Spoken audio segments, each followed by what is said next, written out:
Welcome you to tonight's work session. We'll start off with the first item on tonight's agenda, the Welcome Center Assessment. Ms. Jessica Sawyer and Mr. Ryan Baker, please, if we can get you up to the table. Good afternoon. How are y'all? Good. How are you? So I'm gonna, you've got at your places, there's a packet here from Ryan that kind of details this a little bit further. So maybe we're gonna review later, but he's got a presentation for us today on the Welcome Center assessment that he's completed. So. The slides that I have are pretty much a recap of what's in the book, but condensed down. If y'all remember when we got engaged to do this, the big thing is we all know that there's some issues there at the Welcome Center with moisture. So this is kind of a recap. This first slide kind of shows all the recap of what's happened there. We have roof leaks, we have HVAC issues, moisture issues on the second floor. There's the EFIS is delaminating from the face of the building, in front of the building there because of water infiltration from the balcony area. The second floor doors are leaking. We have sandbags holding back water there right now. So there's a handful of things that are pretty straightforward to see. We've kind of documented all of those different conditions are all shown in here. Located where everything is, but that's kind of what was the catalyst for everything. So we know what we're going to have to do is basically redo this whole entire envelope of the building. We're going to have to do a new roof. We're going to have to reskin the entire building, re-insulate the building. It's basically, we're going to keep the structure and everything inside it, and we're going to take everything from the outside off and redo the outside of the building in order to fix the problems.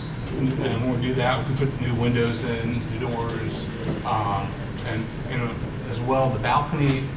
We're not exactly sure how it's affecting it right now, but it looks like the water's getting in behind the balcony structural system. So one of our ideas is to review that part of it as well. So this is just the existing conditions that are there, the existing views that you can see of the building itself. I've shown this to you because what we did as part of our report is basically three and a half different ideas.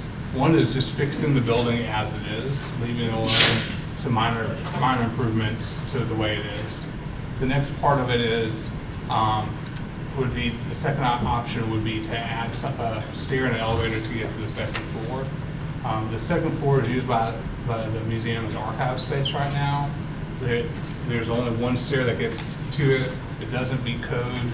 It's close to meeting code, but there's not big enough landing. You step out, you pretty much trip and fall. It's kind of tight to get in and out of there from the alley area. So it's not needed to get to the second floor for ADA purposes, unless y'all start using it as public space. Because it's just a storage room. But one of the ideas is if you're going to be using it in that way, would be to add a stair and elevator.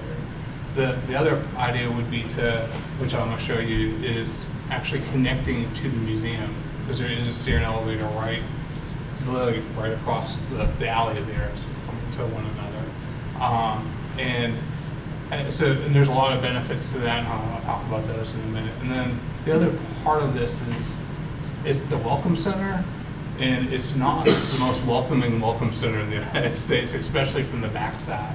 So I have some ideas I want to show you that kind of how to integrate some things for a visual related to that. And then lastly, the discussion about the actual use of the Welcome Center. Right now, it's primarily a public bathroom building. This doesn't get a lot of traffic as far as people going in there to learn about the city. There's flyers there, but that's pretty much all there is from local businesses, and there's a lot of opportunity we have as a city for that standpoint. So I'll flip to the next one. So I did a 3D models. I can show you all 3D models separately. Didn't really want to fly things around on here. It's stagnant in there, but if anybody wants to meet with me, more than welcome to get up with me. I can show you everything. But basically the idea, and you can see it inside the report, would be to take off that balcony off the front, put on a porch. We reskin the building. We could go back with stucco, or go back with brick and paint it white or something, but to kind of create a more of a unified look with the museum next door. Use windows and doors that match the aesthetic of it, so we had a unified aesthetic from the street. I'm getting rid of the balcony because it's not used as a balcony anyways, and just turn it into a porch space, covered porch, so the door's covered, and get rid of the doors above and put windows there because, you know, down in the south where we have doors that aren't covered, that's where leaks happen. So just get rid of that altogether. And that's kind of the baseline project, just kind of reskinning the building, giving it a fresh look from the outside. That's kind of the minimal approach to this project, and that's what that step one is. Step two, it looks almost identical, but what we'd be doing is adding that stair and elevator between the Welcome Center and the museum. It's an expensive bump, let me just put it that way. So I have a budget at the back, and we'll flip through the last page on the screen will be a budget as well. But to do that, the elevators are $100,000. You know, it's an expensive bump to put to the building, and that's why the last part of this is why do that when the other idea would be, which is the next scheme that shows up here, which would be connect the two buildings together. So this is an infill of putting the two buildings together. It creates a new entry piece from both sides, from both the parking side and from the street side, which is a kind of a huge plus for the Welcome Center. And it allows you to utilize the existing elevator inside the museum, connect straight over, so the museum has access to the archives on the second floor without having to go outside, going around, or anything like that. It's easy. Create some additional office space for the museum, or additional display space if that's what was needed in the future on the second floor. The first floor, that infill space, as I said, would be entry, but we could also have space for additional office space or conference room, or additional display space for either the museum or the Welcome Center. So, flip to the next. This next slide shows what's happening with the site. So there's a few things that I want to address with you all on the site. First of all, from Section Street, right now we have the oak trees that line Section Street all the way down. But if you look over it, when you take a look at it after this, we have a second row of oak trees behind that first row at the Welcome Center that adds an extra layer of canopy and blocks the visibility. Then we have an extra layer of trees there that are low, probably 8-9 foot tall trees. That gives another layer of blocking just the view to the front door of the Welcome Center. Part of that, I know we all love trees here. I'm not trying to kill trees just to kill trees, but my thought is, how do we create a better visibility of the Welcome Center? Then the alley between the Welcome Center and the museum right now is overgrown with a lot of random plants. I mean, there's one oak tree that's on the parking lot side.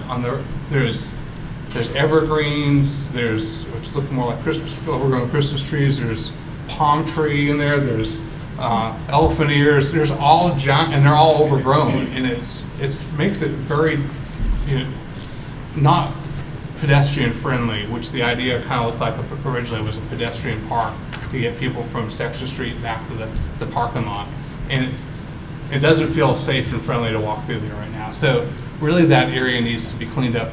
I think even if in the baseline, that's what we're doing first, is just doing the building, we need to clean up that area. That's part of that. And it opens up an opportunity, depending on how much money the city wants to invest in it, to make maybe more of an urban park zone there that doesn't get overgrown. We might be a little more friendly space there. From the parking lot side, we have a lot of opportunity. That parking lot hasn't been redone, I don't know, 20 years, maybe more than that. We just redid the parking lot, the brand new parking lot behind the library, using a lot of the LID practices that we put into place as a city, impervious paving, things like that. That parking lot that's there is the main parking lot for visitors behind next to Andres. We could upgrade it to that level. We could put impervious pavers, do things like that if y'all wanted to. It doesn't have to be done, but that's kind of a next level.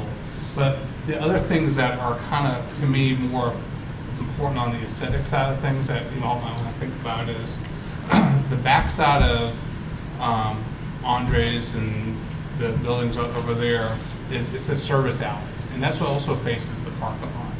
And so between the Welcome Center and the cryo yoga place, there's actually a service alley driveway there for garbage trucks to come through. There's utilities on that backside. But that's kind of the view you get right now. It's just a kind of junky, to be honest with you, the way it looks. So architecturally, we could create even this low wall that you could still see into with some gates and to get the trash and sort of stuff. But 5-foot tall wall could kind of help block the visual of it just a little, enough, and kind of create more of an alley zone that was used as an alley and direct traffic more towards the museum and the Welcome Center. One of the other thoughts was to build more of a larger architectural wall on the backside of the Welcome Center that said something like "Welcome" on it. Got people to come towards it to direct the traffic towards the Welcome Center from the parking lot from Bancroft side. Because right now you don't know what it is. I mean, it's just a big black blank building over there.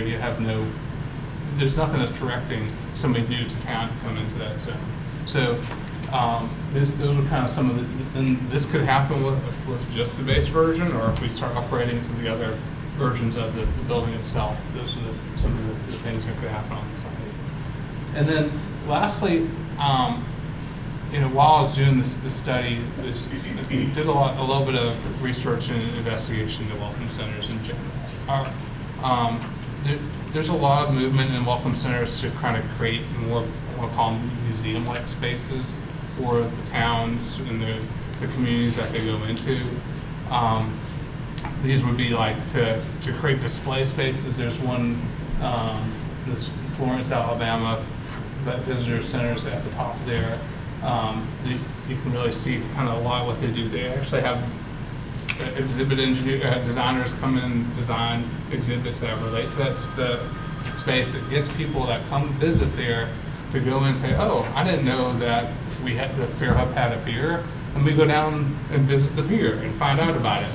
Or, oh, I didn't know that Fairhope did Mardi Gras when they come here in the summertime. Let me come back during Mardi Gras season to see something that's really cool about our city at a different time of year. So, and instead of it having to be manned, it becomes an exhibit space, and we could get, if we wanted to go in that direction in the future, or however y'all want to do it, but you could get the local businesses to sponsor, the Mardi Gras organizations could sponsor the Mardi Gras part of the displays or any of those kinds of things, but it has a great opportunity, and what makes it kind of a cohesive connection to the museum when you think about it that way. The museum's open to the public for free. This becomes the Welcome Center becomes another museum-like space. Instead of being history, it's present and current, and it gets people to come in there and go out and see the rest of our town and spend the money in the places we want them to spend the money. And that's really what that's the movement in Welcome Centers across the United States, is really maybe making less manned, more display spaces, technology and things like that to get people to go and explore the rest of the town afterwards. So, and right now our welcome center is bathrooms and some flyers on a table. And a Coke machine, which you want everybody to buy from our merchants. That's right. I don't know who owns a Coke machine, but there is a Coke machine there. Right. So,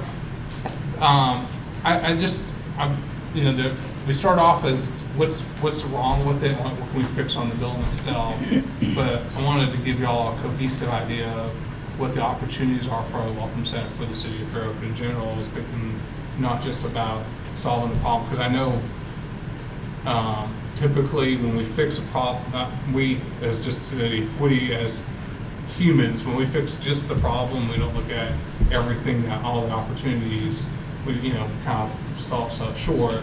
And then lots of times when we fix that one problem, we don't go back and look at the rest of it. So this is our opportunity, I thought, to kind of look at everything at the same time. I'll let y'all chew on it, think about it. Lastly, there's the budget at the very back. I kind of broke it down into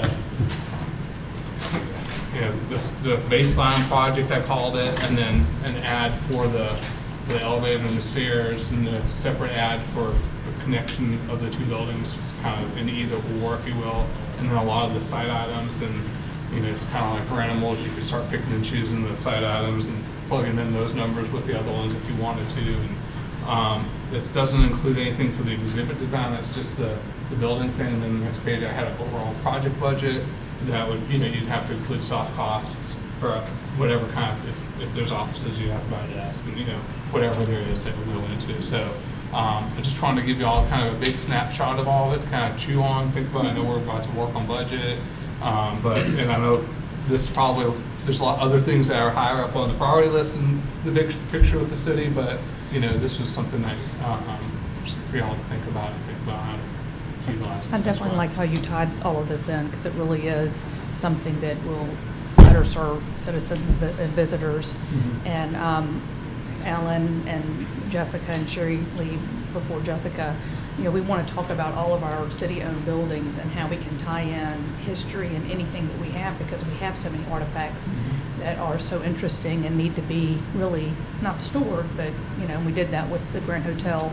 guest book. So I love that idea, and that's really what we'd like to see, I think. Comments, council?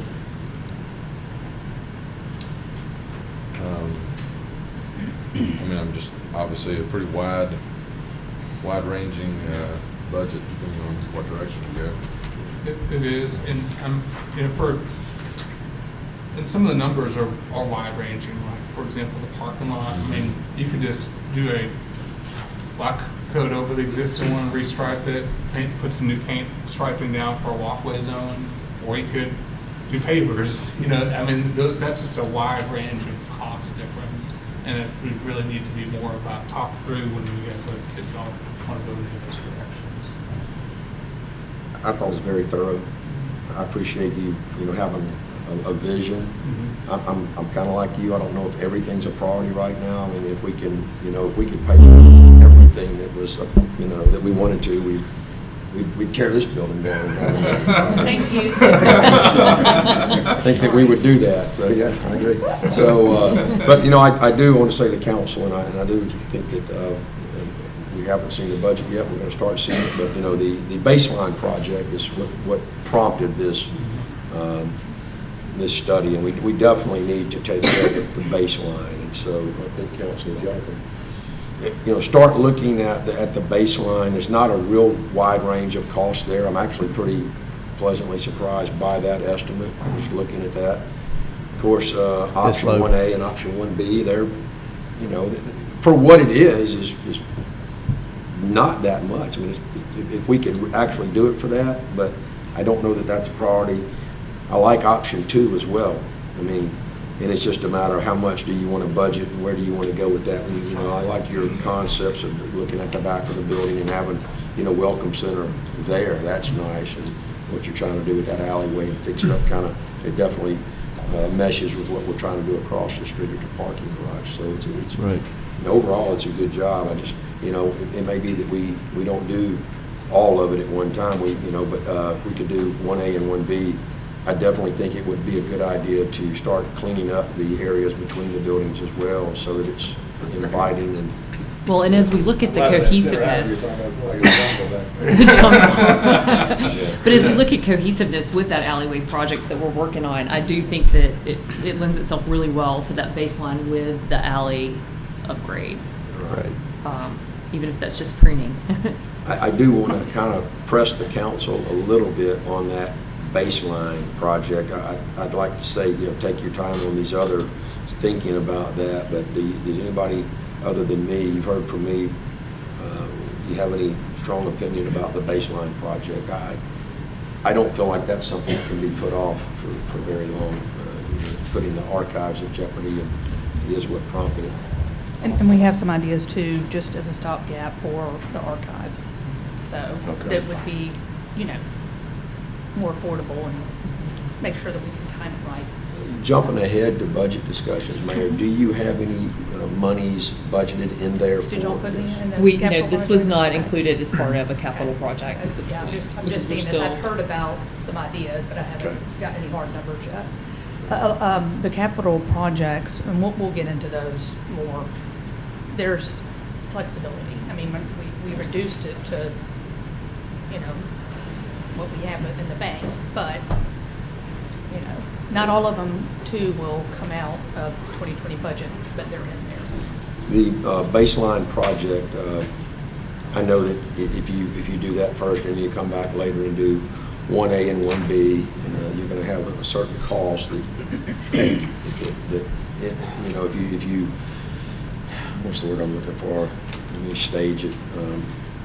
Phases, What? different phases. Well, when you Just start. some when you economy start a is there job, if you're doing it yeah, wrong. You're already on site, you don't have to There is, but not, stage it again. Well, that would be my question, is, you know, do we really need to choose 1A or 1B Before we start. before we start on next the year. baseline project?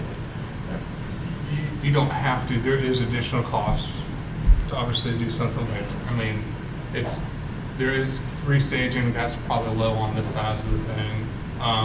But you're gonna tear out part of it and you're gonna have to tear it out again. I mean, that stuff, you know, you may not wanna fix the interior, or reduce the first floor interiors as much if you know you're gonna do something 2 years from now or a year from now or whatever. You know, you might say, okay, well, let's design the whole first floor after you do the addition, you know, and then say, okay, we're just gonna get by with this for now, and knowing that the next part's coming, so you don't spend money twice on things. So Like there's you some of mentioned. those kinds of things you need to think through, but I mean, we're not talking about an extra $100,000 to, you know, come back later.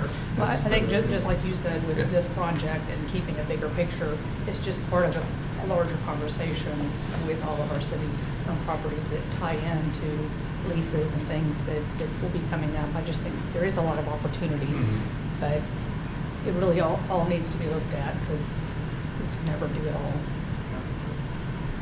Give us some thought, council.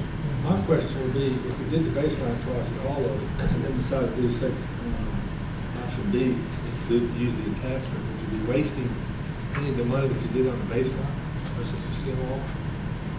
We did the whole skin wall, didn't put it. Yeah, I mean, you'll waste some of it, but it's hard to tell you exactly the dollar No, I amount understand. of opportunity I there. think, you know, I'd hate to go, Yeah, I know you're gonna do some, and you waste it no matter what you do, if you make it now 5 years from now. all right.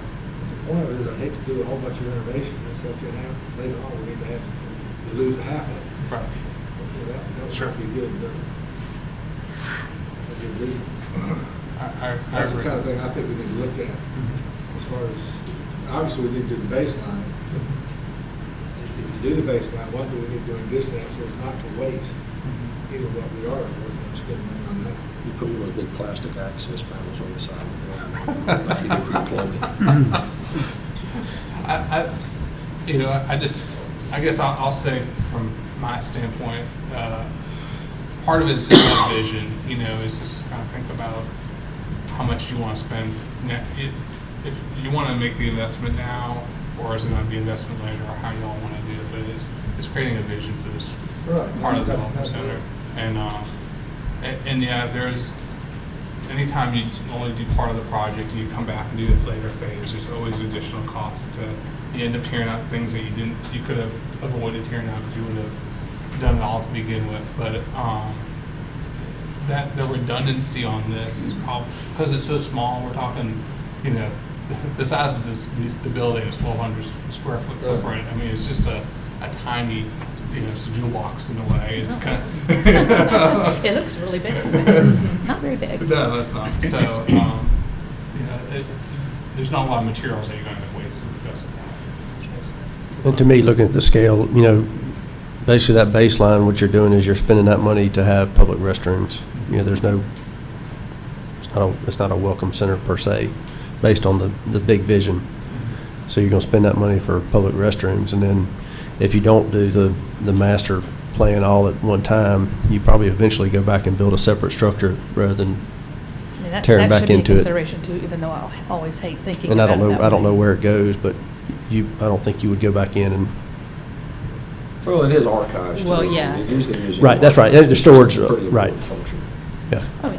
I just think that if you thought of it as a new place too, you might be able to get a little bit more out of it with the space, but I'm totally open. I appreciate y'all's time today. Thank you. And like I said, if anybody wants to follow up with me after the meeting, individually later on, and kind of happy to share more. All right, thank y'all. Thank Have a you. great day. Appreciate it.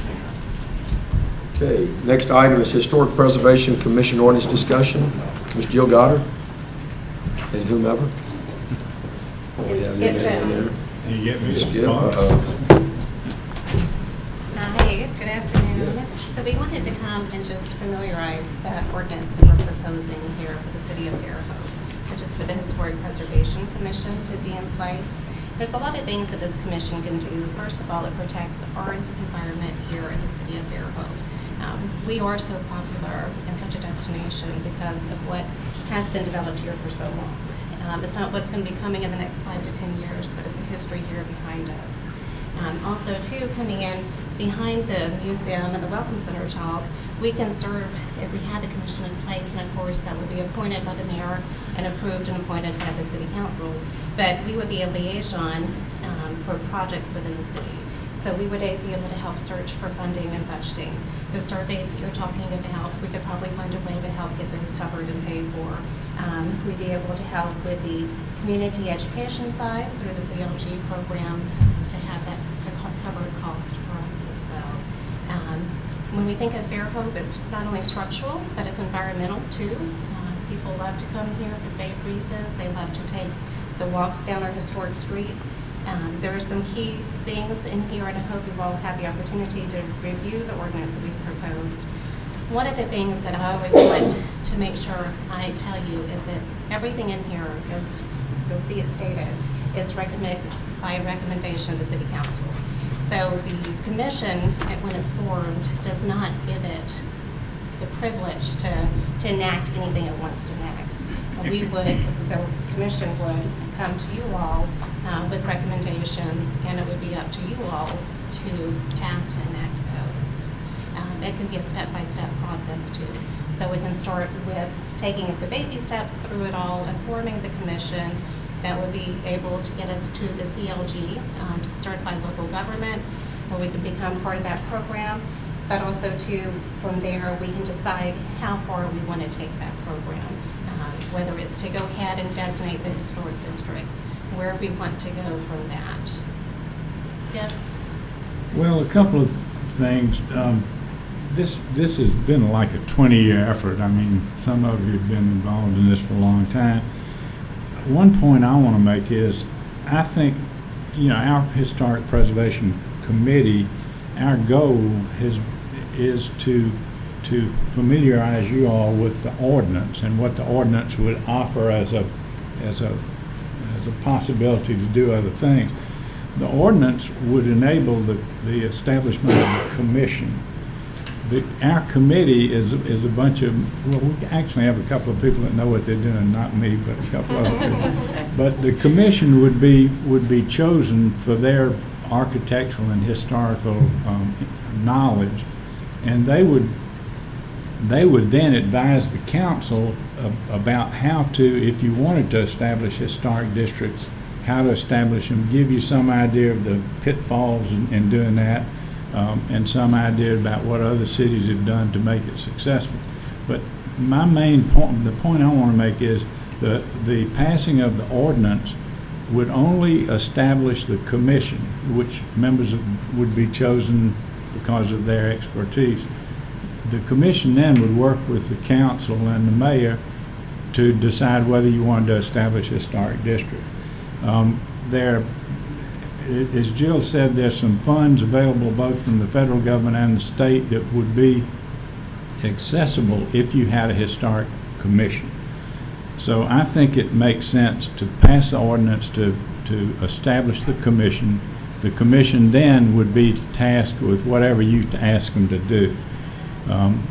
It seems like every time this has been discussed in the past, the words historic preservation lead the horse right off the path, and you start talking about what color you're going to be able to paint your house and not paint your house.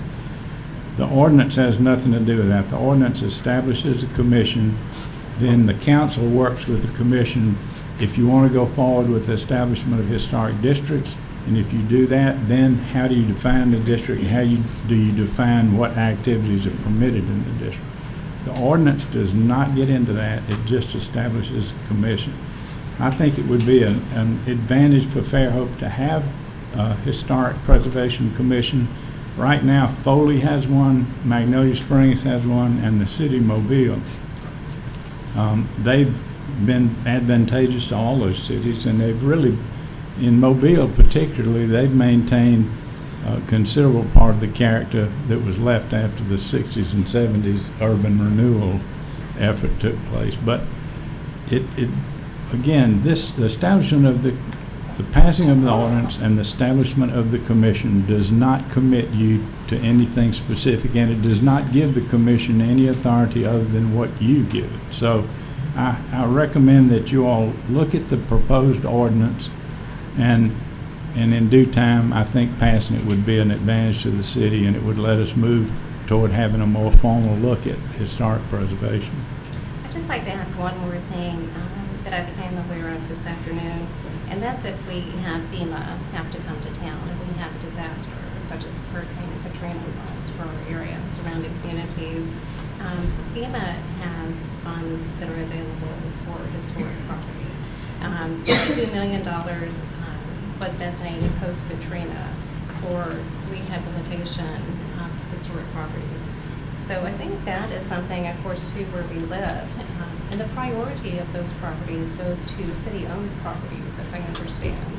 So if we have city-owned properties that are destroyed here in any of our areas, and they don't have to be marked as on the register, they just have to be deemed historic in nature. It does open that up as well for the FEMA to get federal funds in place. Does anybody have any particular questions? Questions, council?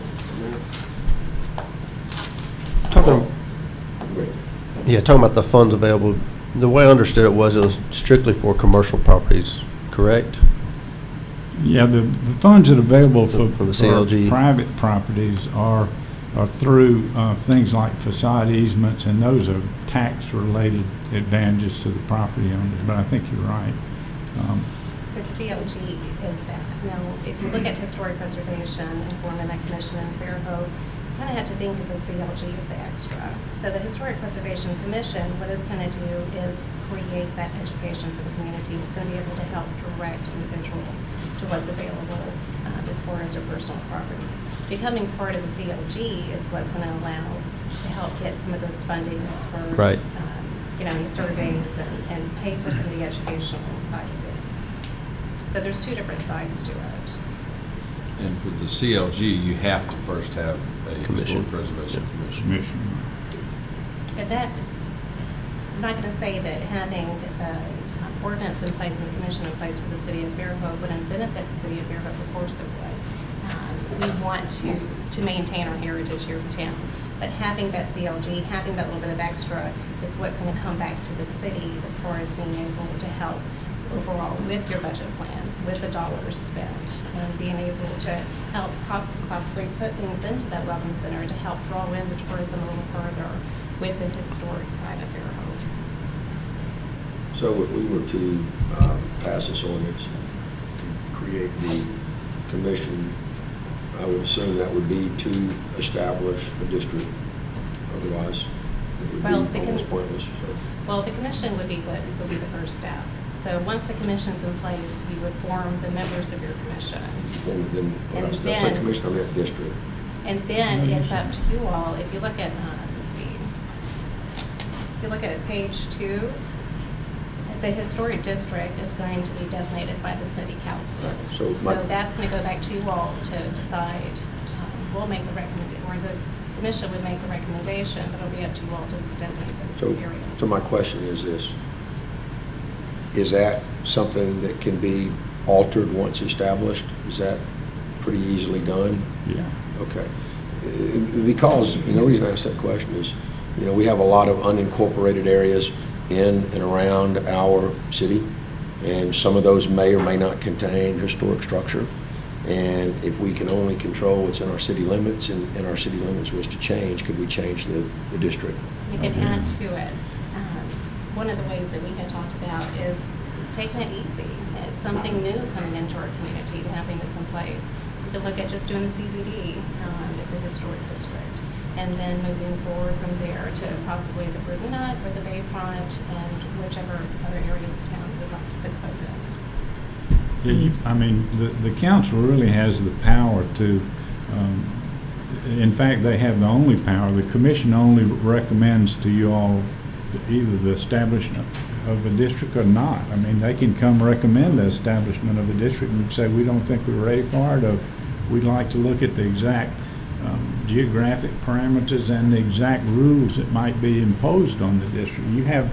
It's y'all's call to do all of those things, and you have, as I understand it, you also have the prerogative to make changes in those things after you do it, if it turns out it's not the best thing to have been done. I think something like this would need to have a formal community, engagement. Well, I'd like to say that the passing of the ordinance, I don't think needs the community engagement. But once the commission starts operating, then it should be a total community engagement. Right. I think excuse me, Joe, but I think the establishment of an ordinance is a little beyond the community's. Yeah, I think as long as understand. it's kind of open at that point, and then because I know that, I think there's a lot of assumptions. I have my own, Right. and that would affect, people's property, so. But I know there's great value in it as well. But until the ordinance is passed, the discussion of anything beyond that's moot, because it can't be done. The commission has to be established. Why do you think there's been resistance to this in the past? It's never been openly stated, but I've always felt, it's been my 7 years in office, there's been some. Can we answer that? A lot of All right, people go ahead and who say it. All right, I'll have wait. some The concerns. problem you're gonna have with this, not so much as this ordinance setting the commission, because they haven't done anything yet, is the yet part, is the problem. And the problem arises from the fact that I own a piece of property that is deemed, ever after I bought it, as historic property. And I want to do something with it, and it's gonna cost me $1 million to do something with it. The historical commission's decided I need to do this, this, this, and this, and that cost me $2 million to do. Well, that, to me, is unfair. And that is where the problems come, is ridiculous. The city will be dictating to a private citizen and owner of the property how he can or cannot do his own property, because it's deemed as historic. Well, It's A a perfect property. example of this, I feel, would have been the hotel that Mr. Bethea took down and opened up the alleyway all the way from Fairhope Avenue to Delaware. And in doing so, he took the hotel down. Same as with the old movie theater. I think if those had been deemed historic, he would not have been allowed to do that. well, That's what I think. the way you write the rules would dictate that, and I think, Fairhope, in a way, Fairhope has an unusual historic nature, and that is a lot of historic preservation efforts are aimed at trying to preserve structures that don't have a lot of economic value until the activity in that area brings economic value to them. So you don't want to tear them down now if 5 years from now they can be used for something as things come along. But that's a good example of write the rules for the historic preservation district in a way that you can accommodate those kind of changes. But one thing you want to think about, and one argument to make against that position, is what you want to do is write the rules to do two things. One is preserve historic structures or historic nature of an area, and the other thing is to enhance the value of it for the people that own it. It's been proven all over the United States that the establishment of historic districts has enhanced the value of the properties in those districts. Now, there may be individuals that think they could enhance it better for less money, but in general, the establishment of historic districts enhances property values. And I'll add that, as being a property owner is not going to silence a property owner. So there's still, within the commission and having the ordinance in place, they still have that right to be heard. So they can. Well, That's always. I understand they have the right to be heard, but that doesn't mean a whole lot to the property owner. Well, it does, because it'll state They in can talk about it all here. they want, but when the It decision will- is made, But that's then, out. if You all are making the there's- decision. Their But- voice is going to be heard by you.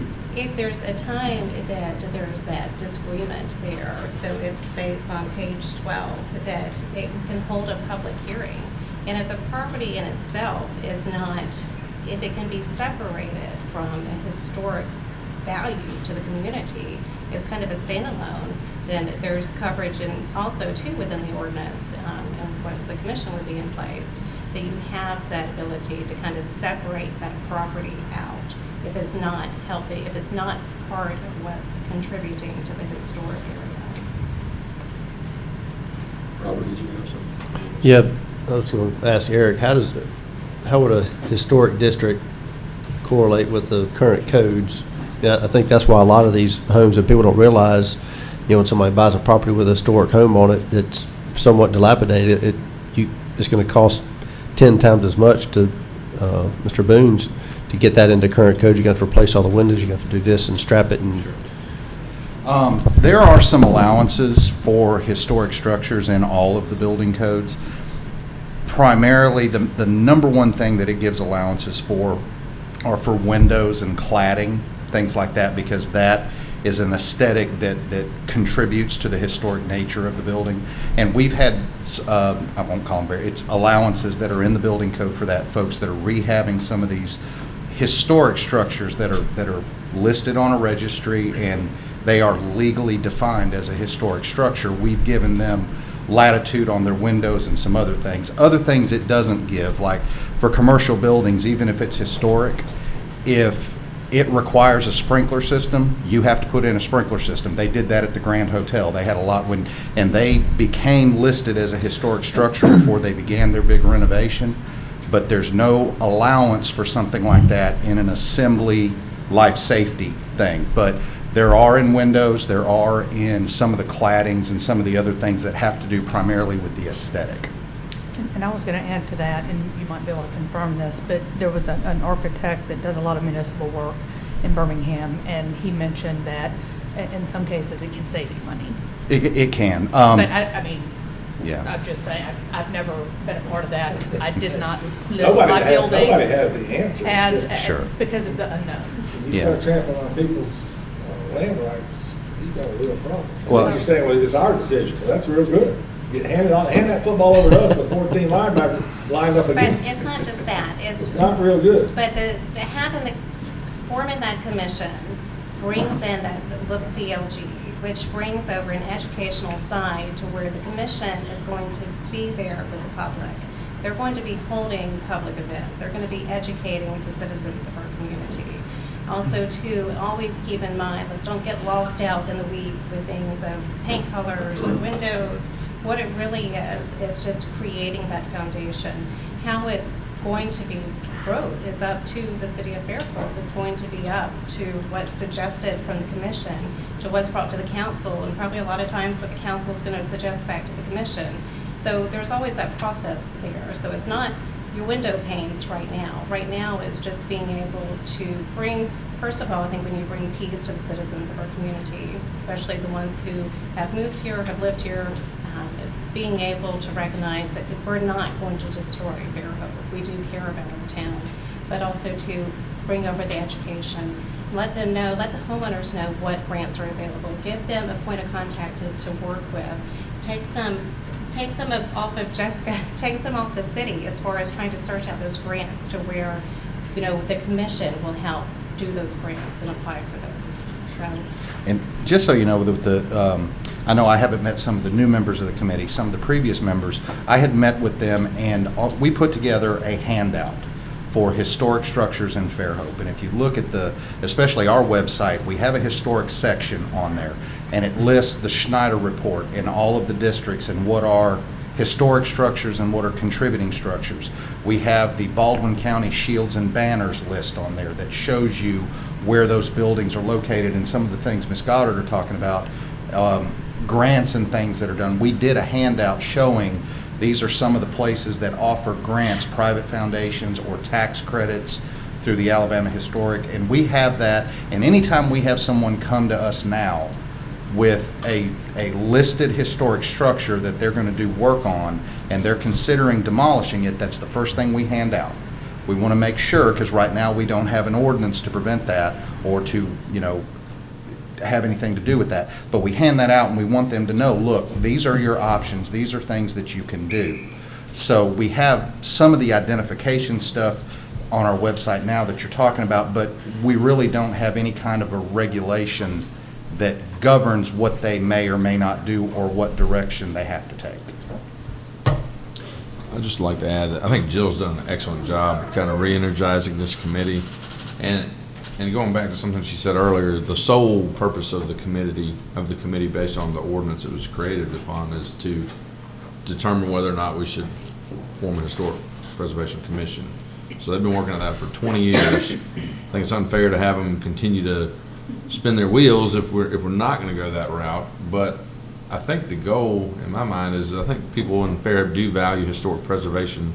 They also value individual land rights, so they don't want to be told what to do. But if we can create a CLG where we are part of the certified local government, and we can have access for those that do see value and do want to renovate property with historic preservation in mind, if there can be a conduit or a vehicle for them to have access to more grants or more monies, then that's sort of how I look at it as an optional thing. If we can create the system where they can have access to more funding, then I think that would benefit the town to have people that do want a historic landscape, historic look to their property to renovate it in that way and be, I guess, encouraged to do so financially. But Does it make sense to have them come to the city and say, I would like my property to be designated as historical? Does that make any sense? When you want to do the historical sign or do a part of the community designated historical, you have to reach out to the residents or the property owners there. So during that process of having to reach out and verbally or through mail or however it may be, that's where you can kind of get some of your information back. Kind of like this overlay district. Well, I was just wondering, could you create the district and then have somebody, a property owner, come to you to opt their property in as historical? It'd be in if it was in the district. Well, It's more of an opt-out. As I understand, there is that's what where my you question can, is. yeah, there is. You're answering my question saying you can't do that. Well, there is, if I could be incorrect, you might need to correct me, but when I look through here, there's a statement that says that if a property owner wants to be opted out, they have that ability. And another question, if you want to become a CLG, can you do that without naming specific historic districts? Yes, just as long as you have the commission. So that's, I think that was what I You was. said that they do have the right, if they're pulled into the district. It is- They have the right I to do pull not out. have the page mark for sake of time, if it had to go back through here, but I do remember reading through here and seeing that type of verbiage. Was this ordinance, this draft that you have, was this crafted from someone else's ordinance or by state statute as well? State, so model the it after- Alabama Historic Preservation and working directly with their office out of Montgomery, that's where this came from. And of course, too, it's personalized for the city of Fairhope. Lisa, can we get that, those statutes that govern those, the creation of the committee? And the reason is because I'm going to ask the council to review this and see if there's anything, but you don't want the council to say, well, I don't like this part, and you say, well, that has to be in there by state statute. That's why I Well, want to be able to reference the statutes. Maybe look at it and make notes and comments and let us go. This is your first revision, so there's nothing saying that we can't take this and create our own. If you look at City of Foley and Magnolia Springs, it varies from this. Yeah. So we have that ability to make this strictly a City of Fairhope Historic Preservation Commission ordinance document. Yeah, to the degree the state Yeah. statute allows you to. Well, I mean, you can dilute it to the point that it's not effective anymore, and you don't want to do that, but. Yeah, there were just certain provisions in there. I was Right. picking up on that. Yeah. Well, let us do the legwork. You tell us what how you think you want to modify it, and we'll work on it. So I would ask council then to take a look at it, review it, get back with Jill and Skip. And if you want to just massage it a little bit, and then I would, if you get the answers you want, I probably want to get it to the clerk so she can disseminate it to the council, and then indeed convince me to put it on the agenda or have a couple of council members that want on it. Good. All right, thank you. All right. Thank you. Thank you. Thank you. If we do decide to do this, I'd like to also explore options of ways the city could incentivize property owners. And whether, if it's a renovation, whether you waive the permit fee, or I don't know if there's any way you could reduce the property tax or something, to where that property is, property tax is lower for perpetuity, to try to incentivize it, rather than, all teeth and no incentive. Mayor? Yes. My turn.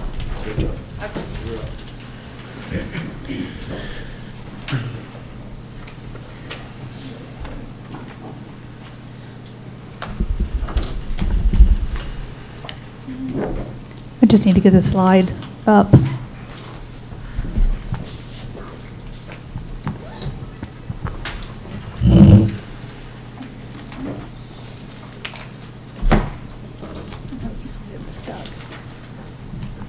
Thank you. Okay.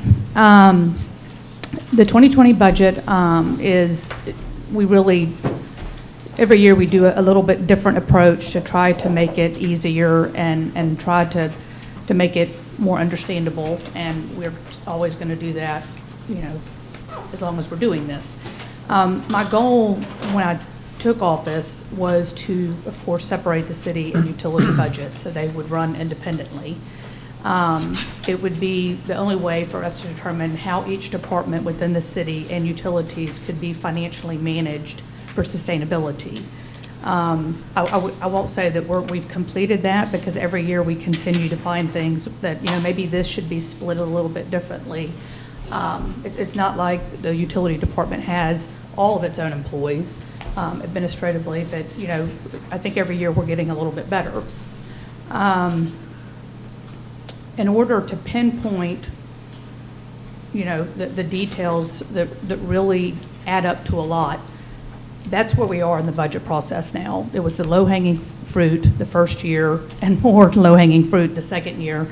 But I will say that this is, as far back as I know, the city's first budget proposal that includes 0 utility profit transfers needed to balance the budget. There are $0 paying for government operating expenses. The city is finally in a self-sufficient state, independent from our utility department. It is something to celebrate. I didn't think it would happen this fast, and I'm extremely proud of all of our employees that really helped make this happen, and council for approving some of these objectives. What I do want to explain, because this is so important, is there's been a lot of comments about the money being kind of the same. The city owns its utilities and should benefit from it, and we should. But there is a big difference between these two. One is paid and operated by tax dollars, and the other one is operated by fee-based fees. So they really can't commingle. There can be planned transfers for community development or whatever council wants to do with it, but those do need to be done in a planned way so that there's money left over to make sure that we're taking care of our infrastructure upgrades and maintenance every year. The time spent doing this, I hope, will influence citizens to hold any future elected official accountable in making sure that this proper accounting is intact. And I think that by citizens being aware of this and being involved and engaged, knowing if we ever go backwards with this, now that we are there, I think the first time something happens that's, it's paying for operating expenses, that we should get a utility board. because there must be a different way to run utilities, which is an enterprise. It needs money, you know, just like the city does, but it serves two different people also. On this slide, I think there's also a lot of misunderstanding on how the city and utility budgets have been corrected. This would be the state of the city and the utilities if no changes were made. I had Jill, who just did such an amazing job on this budget, take the time to do this, not because we just have time to kill, but I think it's important to show that if the city would have what I consider rob the utility departments and paying the same expenses for the city as before, we would have taken $4.86 million from utilities in 2017, $4.2 million in 2018, and almost $4 million in 2019. I think that demonstrates the difference too in the amount of money that the city has required. It's not only self-sustaining, but if it was needing that much money, like before, it was closer to $6 million a year.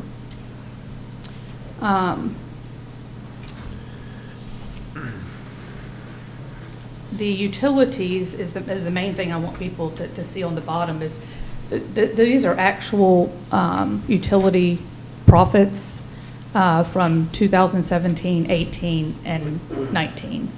And you can see the difference between the actual surplus and the utility surplus above of what it would have been had we not, you know, made any changes.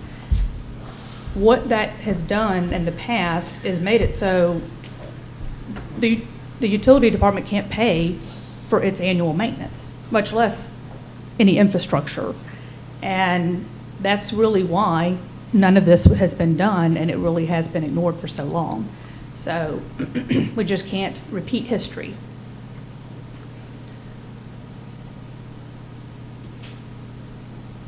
And my overview is in the wrong place, so I'm sliding it up. Okay, we've moved from a year-to-year budget to a strategic budget, which includes vision, short-term and long-term planning. We still have much to accomplish to get this where it needs to be, but every year we've made huge steps forward.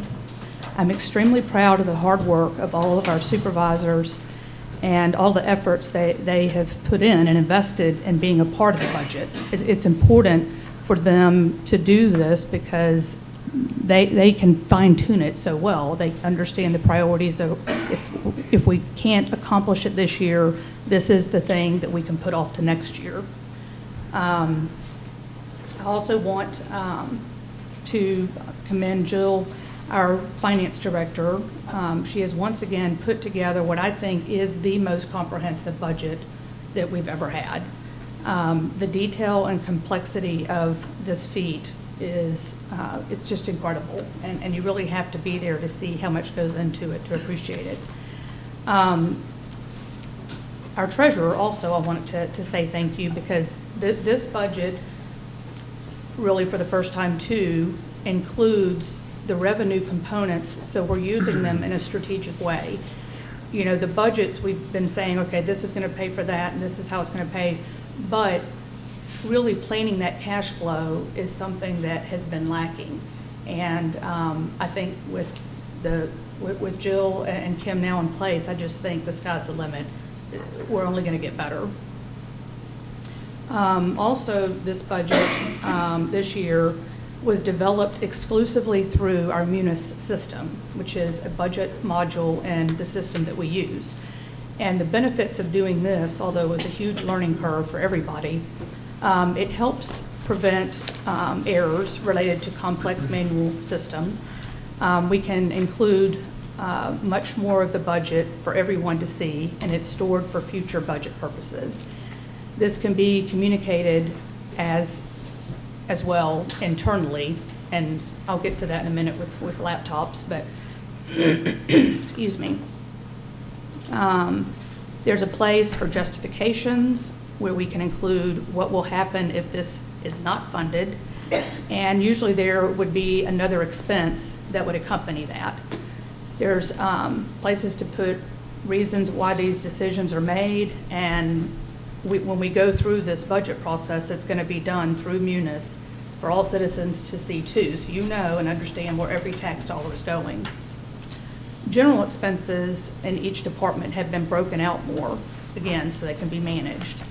There's not every year you have the same expenses, and there are a lot of expenses that are one-time expenses. There's a place in Munis where we can say that. We know not to include that in the next year. I mean, it's the details like this that can just get us closer and closer to a balanced budget, but again, a budget is just a tool. It's something that helps us try to manage tax dollars. All in all,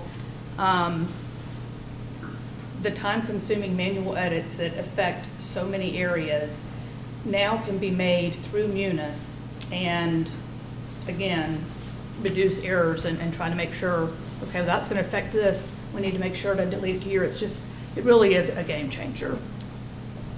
Now, the printed draft budget will be handed out after the, well, you already have them now, and I wanted them handed out afterwards, so you're not looking at that and paying attention to the presentation, but whatever. But the final details of the format will happen after all the communication with council so that all the edits are included and we can see as we go how it affects the budget. Let's see here.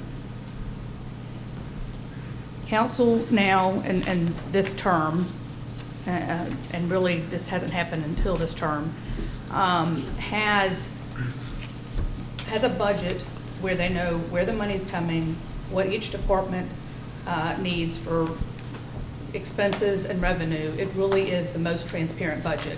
This one is, I'm even prouder. We've invested in new equipment to increase productivity and decrease inefficiencies and expenses, new safety measures to protect our city employees and limit liability exposure. We haven't balanced the budget by cutting. We've balanced it by thoughtful strategic planning, getting the most out of each revenue dollar and working smarter. I believe, again, this is the best budget yet. Okay.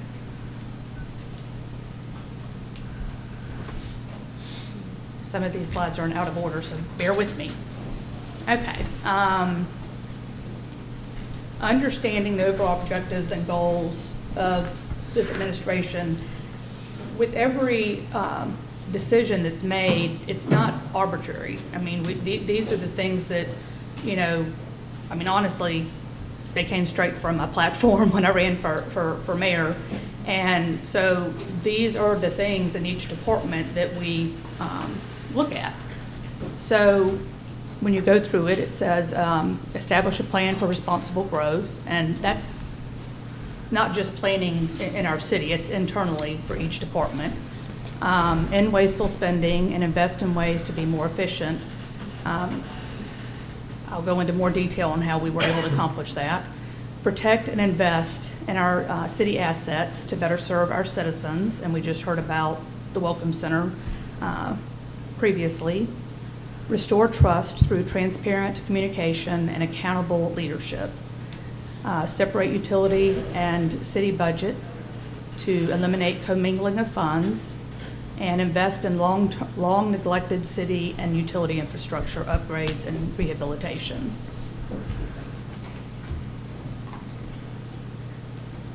Okay. Establishing a plan for responsible growth was the number one,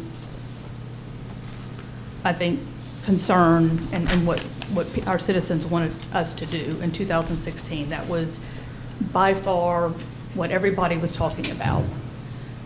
There was no strategic plan in place, and the city was allowing developers to define it for us. The new plan ties in all city services, environmental impacts, and smart growth objectives, which will serve as a true roadmap for our future. The first Restore project proposal I entered and secured for $850,000 will start hopefully this fall. It's an 18-month community engaged plan, and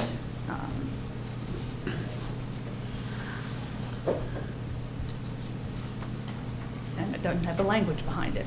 Sorry.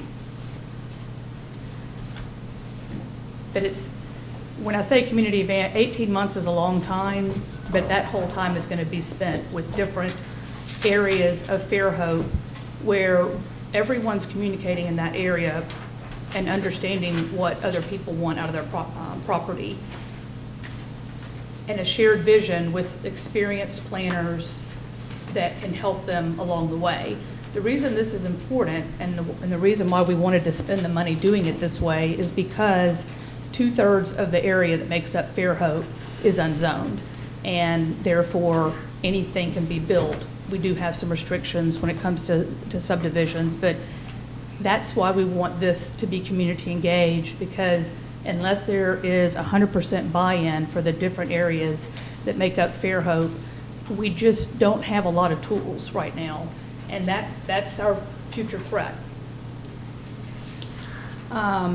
There's a lot of things too, when I came into office, that to do that, when you only have a sliver of the city inside the city limits, there's things that you have to start addressing and planning that incentivize the value of living inside our corporate limits.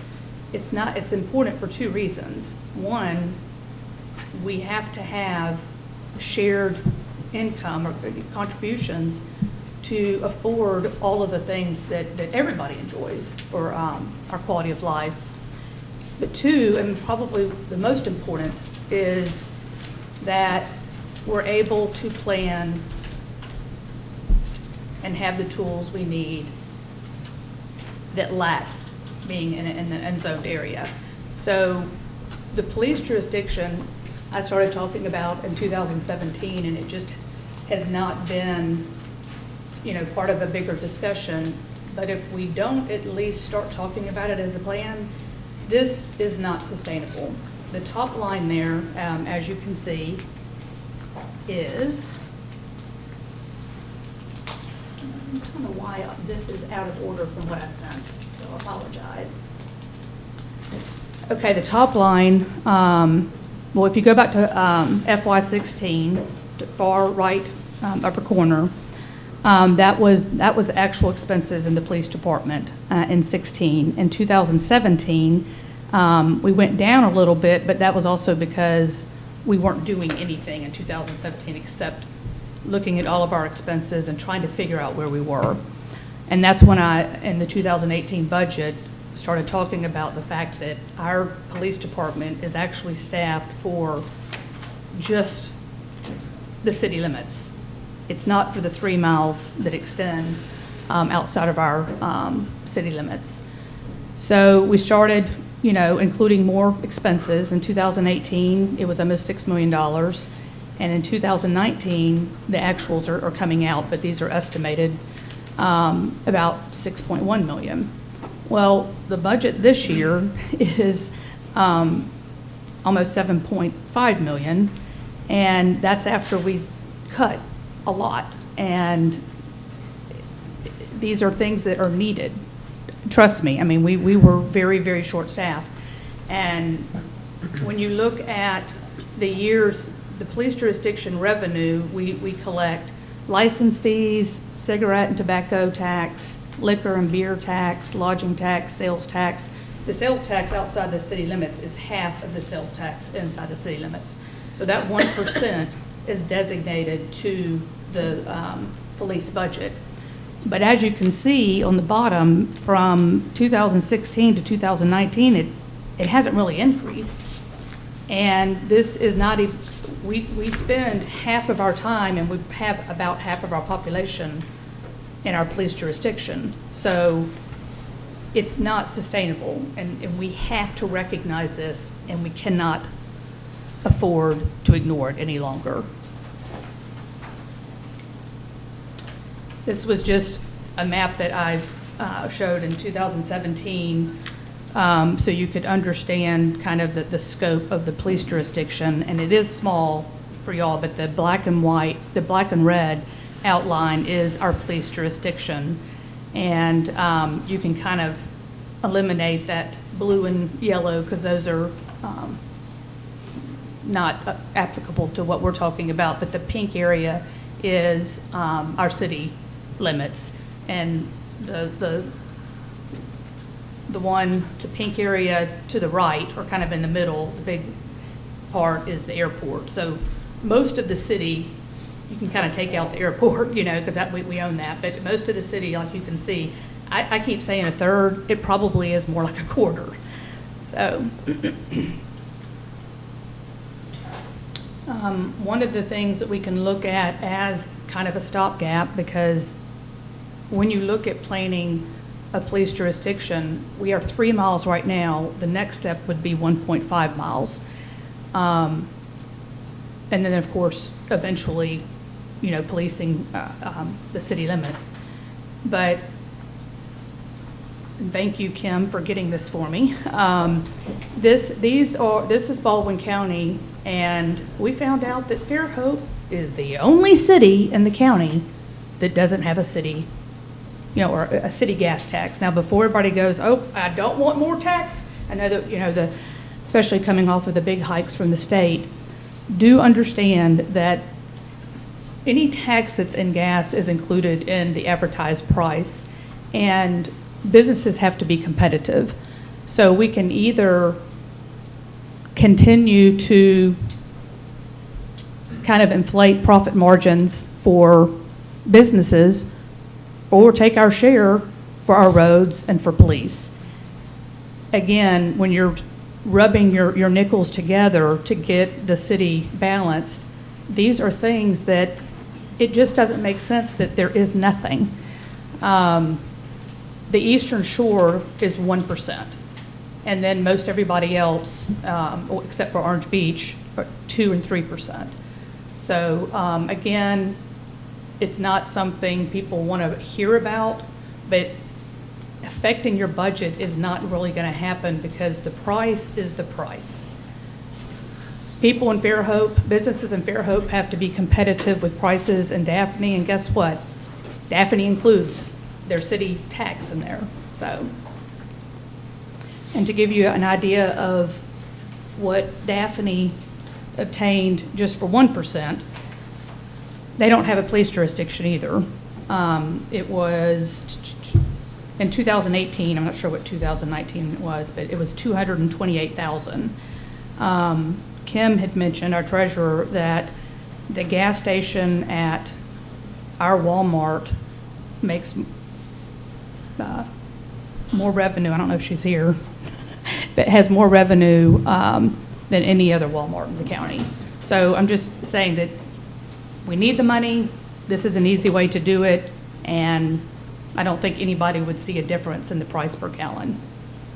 What I was explaining to Oh, you, yeah. when you compare, and that's not just my previous job, comparing when each distributor files, they file by gallons, and that particular one at 181, the amount of gallons was more than their store in Daphne, their store in Gulf Shores, their store in Poland. So that's just and the way I looked at it on the county side, that's a lot of volume of cars going right to that intersection.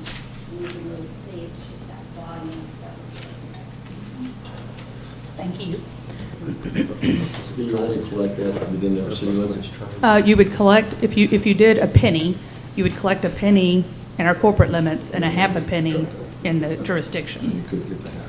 Yeah, it would just go to, like I said, would be a stopgap measure to help fund the police jurisdiction. The reality is it's never going to make the money to contribute half of the police departments. Okay. And I thought I took this slide out. Let me just see. These are, I didn't really develop the content on this one as much, but we mentioned the police, but incentivizing the annexation, it would involve the police jurisdiction. Let's see. And then the other part of this, and we can dive into it a little bit more when we get to the details of the budget, is the fire department, and there's always been a lot of questions on how the fire department is run. The fire department gets funding from the city, and it also gets funding from the county. The city, because really up until it's gotten a lot more expensive to have the fire department, has just always paid, I think, pretty much 100%. And I think we are still very close to that. And as we have grown, the police, I mean, the fire district is pretty big, but the funds that are funding it, it's disproportionate. So I did ask for the audited financials from the fire department, just so we can get a bigger picture and start planning the fire department's future so it's sustainable. They had, I think, close to $1 million in their budget of funding. When the city's self-sustainable now, these types of things can only happen if we took money from the utilities. So we do have to look at all funding. Now, before the communication goes a different direction and about not appreciating our valued volunteer firemen, it's not that. This is money, and this is a business. We have to, and tax dollars. And it has to be equitable and fair, and eventually, like many cities, Fairhope will be paying a fire department, and if it moved to a city fire department, the operating expenses would decrease and be able to fund, personnel. I don't know when that's going to happen, but Are you really suggesting that if you take over the fire department, that it would save money? Because I just ran a quick calculation. We have 52 volunteer firemen. If we had to pay 52 firemen, the pay alone would be between $3.5 and $4 million a year. well, if you had a I city. don't see any way possible that you're saving money by doing that. Okay, let me You're saying explain. when we're going to make this a city fire department, that's a little presumptuous. Okay, well, I'll explain. You have to look at the area and where the money's coming from. This fire department is funded with two funds right now, but the city funds, I don't know the exact percentage because I wasn't able to get financials, but we pretty much fund most of it.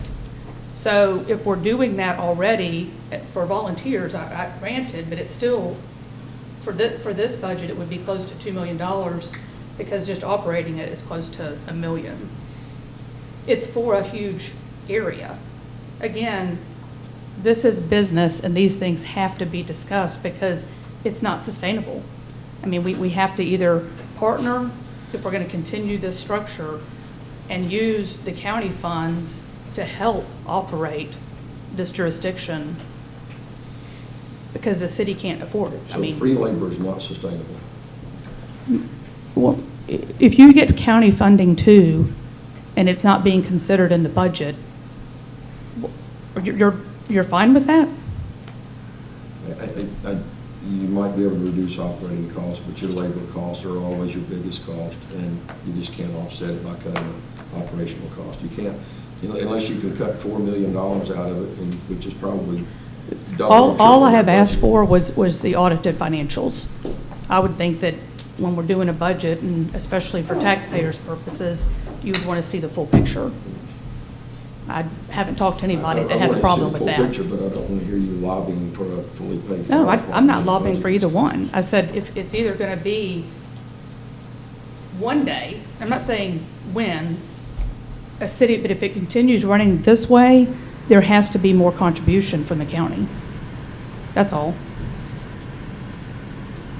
I mean, it's definitely, and doesn't need to be a negative political thing.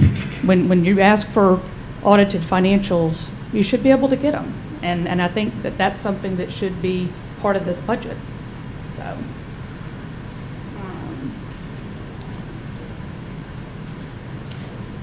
Invest in ways to be more efficient and increase productivity.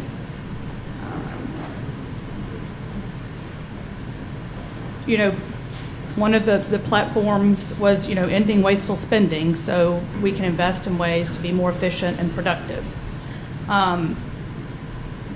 But there's lots of different things that we've done, but I do want to keep people in the loop on some of the objectives. The legal expenses, which will go over here.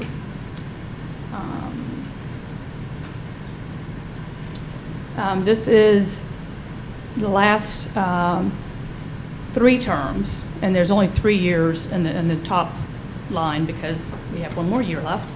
But these are average per annual figures. I hired a new firm to do our litigation, and this firm also handles our planning and comes to our planning commission meetings. Both have, I feel like, done a tremendous job. Matt is very thoughtful with his solutions. He has been able to, settle a lot of things and just kind of bring a lot of long-term issues to fruition, and it's paying off. The litigation for compared to last term, this is litigation, planning, miscellaneous for the firm that we would have paid the previous firm, is down 54%, and the utility department is down 21%. The only increase is the city attorney, and that has gone up 30%. I will say, as much as I want a better relationship and, better service, this is one part of the legal expenses that I cannot manage. When I ask questions about expenses, and I do this with Matt and everybody, that just wasn't acceptable, and so, y'all voted to make sure that I wasn't a part of even approving those invoices. So, now they're simply paid, no questions asked, through the treasurer. Engineering expenses. I'd like to thank our Richards again and annually for their huge contribution to the city and our utilities. Before this term, the city and utilities contracted out every dollar for engineering expense. This was part of the low-hanging fruit that we wanted to end, and every year we're finding more ways to do better. The real savings from hiring, 2 experienced civil engineers is not really going to be calculated in the figures that I'm giving you here. The real savings is the exposure of liability to the city and to our utilities by having them there daily and part of the day-to-day process. So I think that just with this past year, that's the savings I really wanted to point out, is that, on the average amount spent last term, we've saved $460,000.